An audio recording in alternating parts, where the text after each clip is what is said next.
mâchoire. Oh, ça vient peut-être de l'estomac. Oh. Allons, il est temps d'aller réveiller monsieur. Ah, quelle drôle de chose que celle-là. La chambre de monsieur est ici et celle de madame là. On se demande vraiment pourquoi on se marie. Enfin, il paraît que ça se fait dans le grand monde. Monsieur. Monsieur, oh, il dort bien. Monsieur. Ah! Comment? Personne. La couverture n'est pas défaite.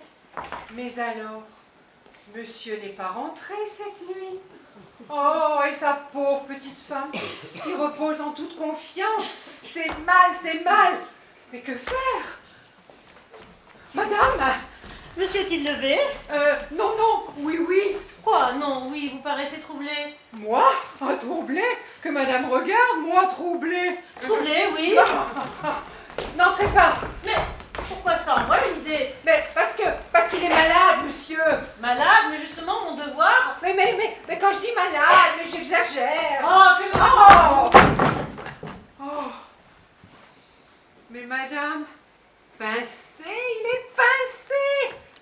Tant pis, j'aurais fait ce que j'aurais pu. Le lit n'est pas défait. Mon mari a passé la nuit dehors. Je voulais éviter, hein, madame, après 6 mois de mariage. Vous êtes bien charitable. Je vous remercie. Pauvre femme. C'est affreux.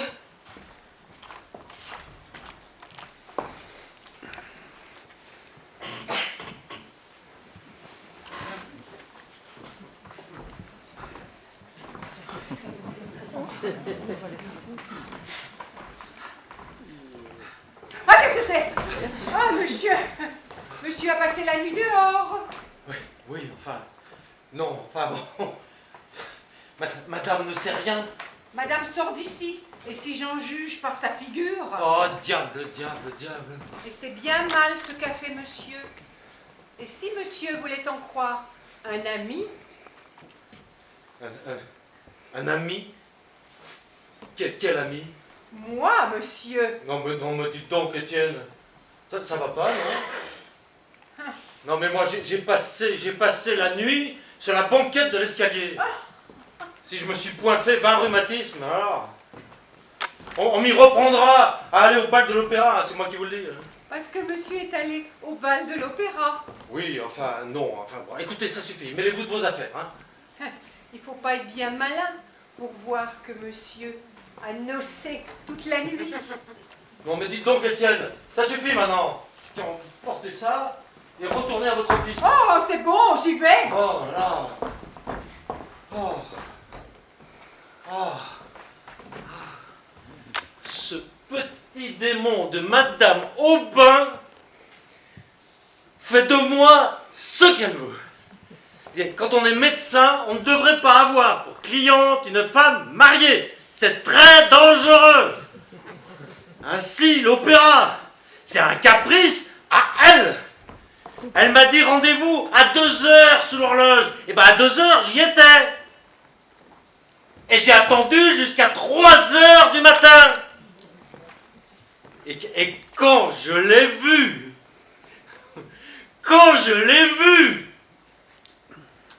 qui ne venait pas, je suis parti, mais furieux. J'étais moulu. Je rentre en me consolant de passer une belle nuit. J'arrive chez moi, crac, pas de clé. Je les avais oubliées. Alors, sonner. C'était réveiller ma femme.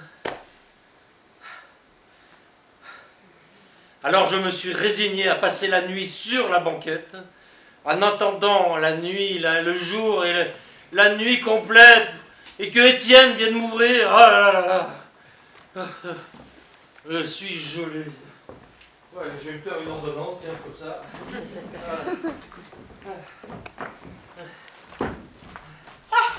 Vous voilà enfin. Oh, ben alors,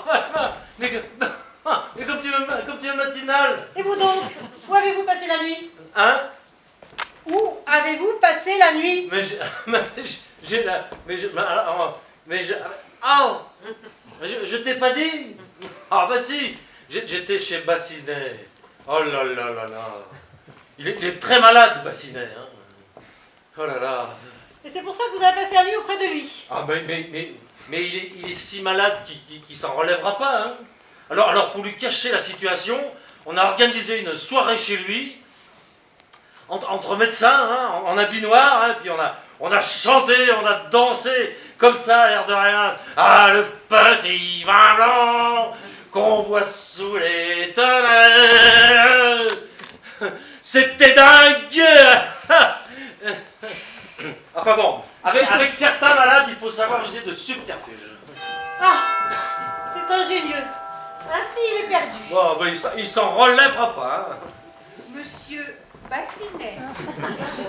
Bonjour docteur. Taisez-vous, vous êtes malade. Hein, moi? Oui, Malade? Et vous allez bien, monsieur Bassinet? Mais comme tu vois mal, il va très mal, il va très très mal. Taisez-vous, je vous dis que vous êtes malade.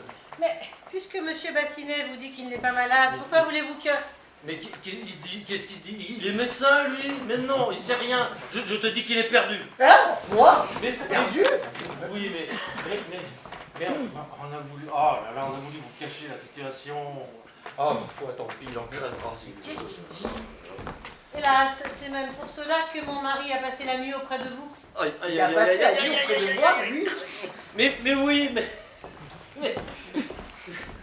On a voulu, je vous dis, on a voulu. Mais tu vois bien qu'il est dans le il est dans le délire. Décidément, c'est lui qui est malade, le docteur. S'il vous plaît. Un peu, là, je vous dis que là, il faut, il est malade, Allez, monsieur Bassinet, soignez-vous bien. Vous avez bien bonne mine. C'est égal. Pour un homme à l'agonie. Oui, c'est une agonie chronique. Voilà. Ce sont les moins mortels. Oui. C'est sûr. Il me trompe. Je vais tout dire à ma mère. Alors vous n'avez pas l'art de comprendre les choses à moitié, hein. Comprendre quoi? Mais si je vous mettais à l'agonie, c'est que j'avais mes raisons. Vous n'avez même pas eu le tact de ne pas venir. Ben, comment voulez-vous que je devine? Mais enfin, il faut toujours vous mettre les points sur les i à vous, non? C'est assez naturel. Oh, qu'est-ce que vous voulez? Puis dépêchez-vous parce que Ben, j'ai ma belle-mère qui arrive à Paris aujourd'hui. Et voilà, c'est que... Pardonnez-moi. Monsieur a sonné. Oui, Étienne. Débarrassez-moi de ce monsieur. Dans 5 minutes, vous sonnez, vous m'apportez une carte de visite, n'importe laquelle, et vous dites que c'est un monsieur qui demande à me voir, ça le fera partir. Compris. Le remède contre les raseurs. Voilà, très bien. Monsieur Bassinet. Alors, Voilà, c'est que à la suite de mon héritage, votre héritage. oui, il y a un an, j'ai acheté une maison à Paris, 70 rue de Milan. Oui. Or, mes appartements ne se louent pas. Donc je suis venu vous voir afin de tâcher de m'en faire louer quelques-uns. Et c'est pour ça que vous me poursuivez jusqu'ici? Et oui, mais ne vous fâchez pas. Mes appartements sont très malsains. Ainsi, j'entretiendrai votre clientèle. Non, mais si vous croyez que je vais recommander vos appartements malsains, non mais enfin... Ah, pas tous. Ainsi, j'ai un petit entresol, tout meublé, une occasion. C'était une couturière qui l'habitait. Elle a délogé sans payer. Hein. Mais figurez-vous que c'est une histoire assez drôle. La couturière... Mais je me fous de votre histoire et de votre couturière. Vous auriez pu choisir un autre moment quand même. Parce que quand je pense qu'en ce moment, ma femme, ma pauvre petite femme... Ah, vous êtes marié, vous, Eh oui. c'est vrai. Moi, hélas, j'ai perdu ma femme. Oui, et tant mieux. Comment, tant mieux? Non, je veux dire tant pis. Vous ne savez pas ce que c'est que la vie. Elle m'a été enlevée en l'espace de 5 minutes. Enlevé par une attaque d'apoplexie? Non, par un militaire. Ça. Je l'avais laissé sur un banc aux Tuileries. Je lui ai dit, attends-moi, je reviens dans 5 minutes, je vais chez le marchand de tabac allumer un cigare. Je l'ai jamais retrouvé. Qu'est-ce que vous voulez que je vous dise? On a sonné. Oui, ça. Ah, c'est Étienne. Monsieur, c'est un monsieur qui demande à vous parler. Voici sa carte. Merci, Étienne. Je suis désolé, monsieur Bassinet. C'est un raseur qui demande à me voir et je ne peux faire autrement que de le recevoir. Oui, je connais. Voilà. Je vais rester, ça le fera partir. Non, non, mais qu'est-ce qu'il fait? Mais non, Bon, j'ai besoin de lui parler en particulier, donc si vous voulez, voilà, tu pouvez me laisser. d'accord. Je vais vous attendre dans la pièce d'à côté. Mais non, mais quel plaie celui-là, mais quel plaie! Oh là là. Ah, ma foi, tant pis. Je les ferai droguer toute la journée. Ah, tiens. On va en profiter pour me faire un petit somme, voilà. Une petite heure, ça va pas faire de mal. Voilà. Ah là là. Ah, ouais, ça.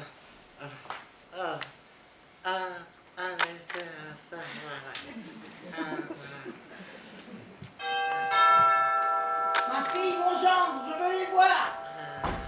Monsieur, c'est madame votre belle-mère. Madame, c'est madame Aigreville. Maman! Mes enfants, mes enfants. Voilà, ma belle-mère. Ouais. Eh bien, vous ne m'embrassez pas? Si, mais ma belle maman, comprenez ma surprise, mon ahurissement. Parce que quand on s'endort sans belle-mère et qu'on en trouve une à son réveil, on est un peu... Vous voyez ce que je veux dire? Voilà. Enfin bon, embrassez-moi, belle-mère. Doucement, ne me secouez pas trop fort. Parce que quand on vient de dormir... Parce que vous venez de dormir. Oui, Bah, à ça- peine. Bah ça se voit. Vous avez la figure d'un homme qui a trop dormi.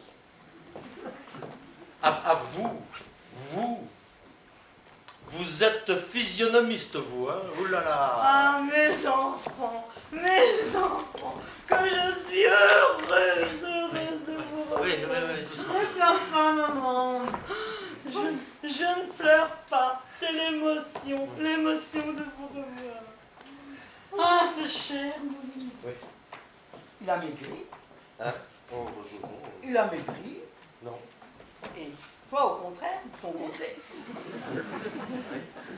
Hé, Moulino, Oui. mariage à du monde. Eh ben oui. Bah, pourquoi vous êtes un habit noir? Vous allez à l'enterrement? Oui, c'est pour vous, belle maman. Non, pour vous faire honneur. Il est vrai que mon mari a veillé un de ses malades toute la nuit. Un malade avec une agonie chronique. Voilà. Vous êtes donc médecin de nuit. Oui, un peu. Bah, vous êtes enrhumé. Oh, un petit peu. Mais Yvonne, tu ne fais pas de tisane à ton mari. Oh, mon mari n'a qu'à se faire soigner chez ses malades dans ses consultations chorégraphiques. Voilà. Oh. Mais qu'est-ce que tu es âcre avec ton mari? Y aurait-il de la brouille? Non, mais il y en a qui se lèvent mal. Et d'autres qui ne se lèvent pas du tout. Voilà, ça c'est pour moi. Attrape. Oh là là, calmez-vous. Oh, pour empêcher la discorde entre époux, il n'y a qu'une belle-mère. Oui, ça c'est un dérivatif. Ah, Étienne, allez dans ma chambre, vous trouverez ma robe de chambre et vous la porterez. Vous dites, monsieur? Vous la prendrez et vous la porterez. Ah, monsieur est bien aimable, je remercie bien, monsieur. Voilà, c'est ça.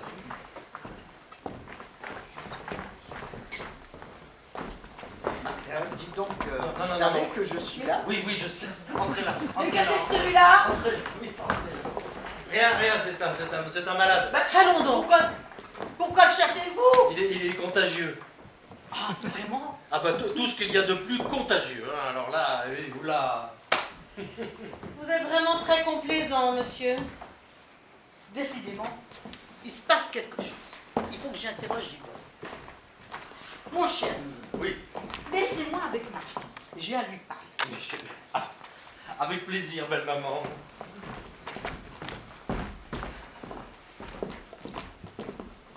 Mais alors, qu'est-ce qui se passe avec ton mari? Maman, mon mari a passé la nuit dehors. Comment ça? cette nuit même, et peut-être beaucoup d'autres nuits encore. Comment ça? D'autres nuits encore? Oui. Et mais il me semble que ça se voit. Comment? Bah, il me semble que si le passe la nuit dehors, ça se voit. Où est votre chambre? Laquelle? La mienne? Bah, la tienne, la sienne, enfin, la vôtre. La mienne est là, et la sienne est là. Quoi? Ton mari là? Et toi là? Mais c'est un tort, un très grand tort. Oh, ça fait La comme cela chambre. c'est comme cela depuis longtemps. Ah, mais la chambre commune, c'est la sauvegarde de la fidélité. Oui. Ah, mais c'est même ce qui fait la force des unions libres, ça, ma fille. C'est élémentaire. Bonjour, madame. Le contagieux. J'aurais voulu parler à monsieur Moulineau. Pour mieux vous entendre avec lui encore. Un joli métier que vous faites là, monsieur. Hein? Oui. Moi? Mais Oui, oui, allez vous coucher. Quoi? J'aime me coucher? Oui, quand on est malade, on se couche. Allez vous coucher. Quelque chose dans cette maison. Vous direz à Moulineau... Oui, je dirai. Parfait. Permettez-moi. Je vous baiser la main. Ah, non. Voyez-vous ça? Allez, bonsoir. Bonsoir. Alors, tu disais que ton mari avait découché. Oui, je suis très malheureuse, maman. Mais ne pleure pas. Explique-moi d'abord. Moulineau a découché pour qui? Pour qui? Oui. Un mari ne découche pas pour passer la nuit à la belle étoile. As-tu un indice? Surpris quelque chose? Oui, j'ai trouvé ce gant dans la poche de son habit. Ah! Mais ça c'est un indice! Et dans ses papiers? Ah, j'ai pas regardé. Pas regarder, mais mon enfant, il n'y a pas d'autre moyen pour savoir ce qu'il y a dedans. Toutes les femmes le font. Ah, Ton mari. Laisse-moi faire. J'espère que tout est au mieux et que belle maman lui aura fait entendre raison, hein. Moulineau, Belle maman! il n'y a pas de belle maman. Mère de ma femme! Je n'irai pas par quatre chemins. Connaissez-vous ce gant? Ce gant-là? Pas- Ah oui, il y a un moment que je cherchais celui-là. Pas touche. À qui est ce gant? Mais là, à moi! À vous, de cette taille. Mais c'est pour rapetisser la main, vous voyez? Allons donc. En allongeant le doigt et en ramenant le pouce comme ça, regardez. Allons donc, Moulineau. C'est un gant de femme. Vous me prenez pour une sotte. Ah non! Pas de temps! Voulez-vous que je vous dise, vous êtes un mari abominable. Vous vous conduisez comme un débauché. Moi! Oui, un débauché. Et vous savez que si vous trompez ma fille, c'est à moi que vous aurez affaire. Elle m'ennuie! Par conséquent, vous nous avez juré fidélité. Non, pas à ma femme, pas à vous! Vous savez que d'après le code, la femme doit suivre son mari. Alors, nous vous suivrons. Le code dit la femme, pas la belle-mère! Ah, parce qu'il n'y a pas pensé. Mais allez au diable! Oh, Oh là là! Je n'ai de compte à rendre à personne et vous me rompez la tête! Et on dit que c'est les belles-mères qui commencent. Tenez, vous me feriez croire que je suis de trop dans cette maison. Ah bah si vous deviez être une cause de discorde, j'avoue que là... C'est cela. Vous me chassez. Moi Vous me chassez de chez ma fille. Moi Vous n'aurez pas à me le dire 2 fois.